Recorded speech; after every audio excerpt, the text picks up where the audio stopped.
All right, let's do this. Ready for another deep dive?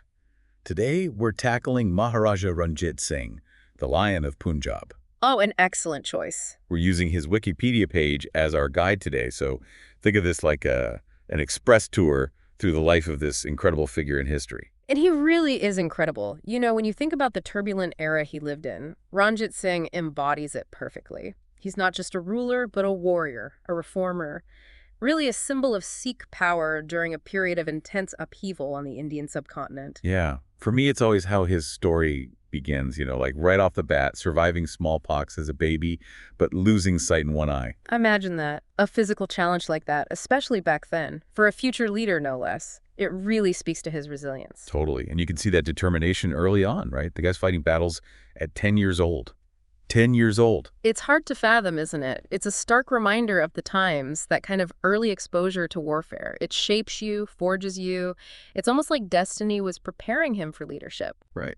And speaking of the times, Punjab, before Ranjit Singh, was not exactly a peaceful paradise. It sounds like it was pure chaos with all these, what were they called, missiles, constantly at war with each other. You can picture Punjab as a fractured mosaic, right? Each piece of that mosaic is a Sikh missile. Think of them as independent Sikh confederacies, each one vying for power. And the constant warfare had ravaged the land. The people were desperate for stability. This is where Ranjit Singh enters the scene, not just as another warlord, but as a unifier. So how does this young guy, barely in his 20s, manage to unite everyone? Well, he was a brilliant military strategist. I mean, his early victories against the Afghans, like the Battle of Amritsar when he was just 17, they solidified his reputation as someone not to be messed with. Hold on, 17. Leading an army into battle at 17, man. I was barely passing my driving test at that age. Okay, Tell me more about this battle, the Battle of Amritsar. All right, so picture this. You have the Afghans, led by Shah Zaman, trying to take over Punjab, but Ranjit Singh stops them dead in their tracks. This victory at Amritsar, it was a turning point. It showed everyone his military genius and sparked this sense of unity among the Sikhs. They saw in him a protector, a leader who could safeguard their interests. So he's a brilliant military mind, but was he just focused on conquest? Or was there more to it? Oh, there was definitely more. I mean, he had this ambition that seemed to grow with every victory. He wasn't content with just Punjab. Yeah. He set his sights on Multan, then Kashmir, pushing even further into Afghan territory. Wow, talk about expanding your horizons. But hold on. I also read that he was crowned Maharaja of Punjab at the incredibly young age of 21. Not bad for a guy who started out as a kid on a battlefield. The coronation was a defining moment, no doubt. And it wasn't just symbolic, it was a formal investiture. It cemented his authority and really marked the birth of the Sikh Empire. Interestingly, on his coronation day, there were prayers offered for his well-being, not just in gurdwaras, but in mosques and temples all across the territories he controlled. Okay, that is fascinating. Sounds like he was laying the groundwork for an empire that was about more than just military might. But how did he go from uniting these warring factions to actually governing them? Was it all about military strength? Well, while his military prowess was definitely undeniable, Ranjit Singh understood that true power wasn't just brute force. He needed a system, a structure to bind this newly formed empire together. A system, a structure, right. So what were some of those things he put in place? Well, one of the most interesting things about Ranjit Singh's rule was his approach to governance. Okay. Particularly his inclusive policies. It wasn't just about having a diverse court. It was about actively trying to foster harmony among all the different religious communities in his empire. Okay, so not just tolerance, but active promotion of harmony. Exactly. Tell me more about that. I mean, wasn't religious conflict pretty common back then? Oh, absolutely. And that's what makes Ranjit Singh's approach so remarkable.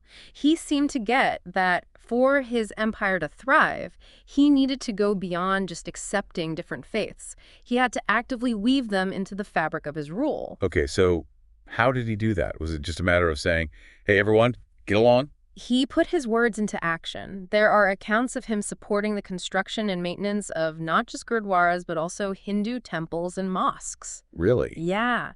And it wasn't just about the buildings themselves. It was about recognizing how important these faiths were to the lives of his subjects. That's pretty amazing, especially for that time period, to be actively building places of worship for different religions. It sounds like he was way ahead of his time. He was.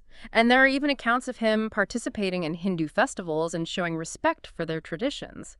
It shows a deep understanding that true leadership meant acknowledging and valuing the beliefs of all his subjects, not just his own. Okay, but I have to ask, if he was so inclusive, why do some historical accounts, particularly those from Muslim perspectives, paint a different picture? That's a great question, and it brings us to the complexities of his legacy.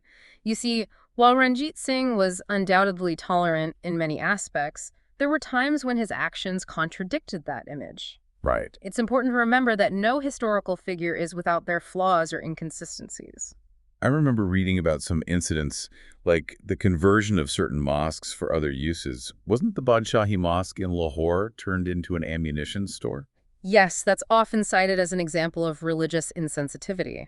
Similarly, the Moti Masjid was transformed into the Moti Mandir, a pearl temple. Hmm. These actions understandably caused resentment among some Muslims, leading to a less favorable view of his rule. So it's not a simple black and white picture. On one hand, he's promoting interfaith harmony, building temples and mosques. Right. But then we see these acts that, could be seen as disrespectful to other religions. Exactly. It's vital to acknowledge these contrasting narratives.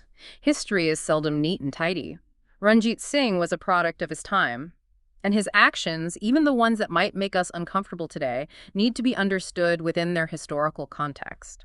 It sounds like trying to label him as simply good or bad would be a gross oversimplification of a very complex historical figure. Precisely. He was a man of contradictions, capable of great generosity, but also actions that appear insensitive by today's standards. It makes you wonder, though, how he reconciled these seemingly opposite sides of himself. That's a question that continues to fascinate historians and spark debate. Speaking of debate, let's talk about Ranjit Singh's economic policies. Hmm. I know he's credited with bringing prosperity to Punjab, but I also read that he didn't reform the Mughal-era Jagiir system, which seems kind of contradictory. That's a sharp observation. There is definitely a tension there. You see, Ranjit Singh's reign did bring about a period of economic growth and stability. Trade routes reopened, security improved, and things were looking up compared to the chaos of the Mughal-Sikh wars. Okay. So what was the issue with the Jagiir system? Remind me how that worked again. Sure.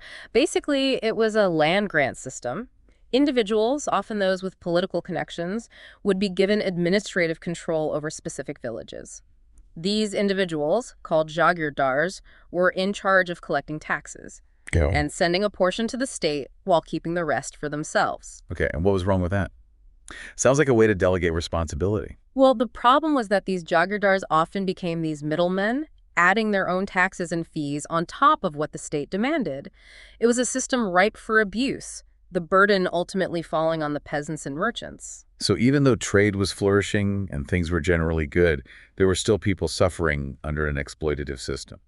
Yes, and this is where Ranjit Singh's legacy gets complicated. Yeah. He's praised as a modernizer, but he chose not to dismantle this deeply entrenched system that had its roots in the Mughal era. It seems like that decision or indecision had some major consequences. Absolutely. The Jagiir system, with all its inherent inequalities and potential for corruption, it played a significant role in the Sikh Empire's eventual decline after Ranjit Singh's death. It's almost ironic. The very system that helped him consolidate power ultimately contributed to his empire's downfall. It's a reminder that power is complex. Even the most successful leaders sometimes hesitate to dismantle the very structures that help them rise to the top. So we see Ranjit Singh as a military genius, a surprisingly tolerant ruler for his time, but also someone who made decisions that, looking back, might seem questionable. Where do we go from here? Well, we've only just scratched the surface. We'll explore the later years of his reign, the challenges he faced, and the ultimate fate of his empire. We left off talking about some of the more complex parts of Ranjit Singh's rule, his economic policies. But as we get into the later years of his reign, now I'm curious, what happened to the Lion of Punjab? Did he stay as fierce as his name suggests? Like a lot of powerful figures, Ranjit Singh wasn't immune to time. As he got older, his health declined. Historical records show struggles with alcoholism and maybe even liver issues. It must have had a big impact on how he was able to govern. Yeah, it's a good reminder that even the strongest leaders are still human, facing the same things as the rest of us. It's kind of tragic you think about this figure, conquered so much, brought low by illness. It is. But even with his health failing, Ranjit Singh stayed involved in the state right up until his final days. He was a fighter through and through, on and off the battlefield. One of the biggest events during that later period was the Tripartite Treaty of 1838. That agreement he had with the British, where they respected the Sutlej River as the boundary, well, this treaty brought them together as allies, kind of a big shift from him keeping the Brits at arm's length. Right. It was a strategic move, and you can see how adaptable he was as a leader. The political landscape was changing. Ranjit Singh saw that being with the British, at least for now, served his interests. I mean, the British were a growing force in India. Ranjit Singh was smart. He knew when to adapt to keep his own power. So the line of Punjab, once wary of the British, now finds himself fighting alongside them. What was behind this alliance?